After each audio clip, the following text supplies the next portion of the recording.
Një aksion i gjerë koordinuar mes policisë, doganës dhe administratës tatimore të Kosovës është zhvilluar dje në Prizren, ku në fokus kanë qenë disa argjentari. Sipas informacioneve të siguruara, operacioni është realizuar në kuadër të hetimeve për verifikimin e veprimtarisë tregtare, dokumentacionit dhe dyshimeve për shmangje të obligimeve doganore dhe tatimore.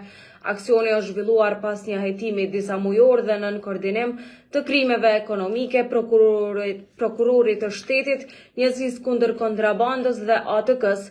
Gjatë kontrolleve janë bastisur disa biznese në Prizren, përfshirë Argjentarin Gazmendi, dy lokale të argjentarisë të Zefi si dhe Argjentarin Nushe. Paralelisht, kontrolle janë kryer edhe në disa ambiente banimi të lidhura me të dyshuarit. Sipas të dhënave të para, gjatë aksionit janë zbuluar sasi të konsiderueshme ari dhe argjendi të padeklaruara me vlera që arrin në mijëra euro.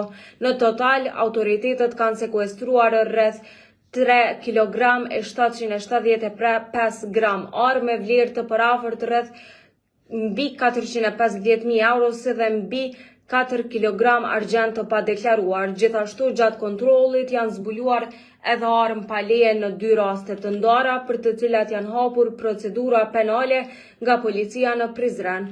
Të dyshuarit janë proceduar në procedurë të rregullt dhe rasti mbetet në hetim, derisa autoritetet pritet të dalin me detaje shtesë në orët dhe ditët në vijim.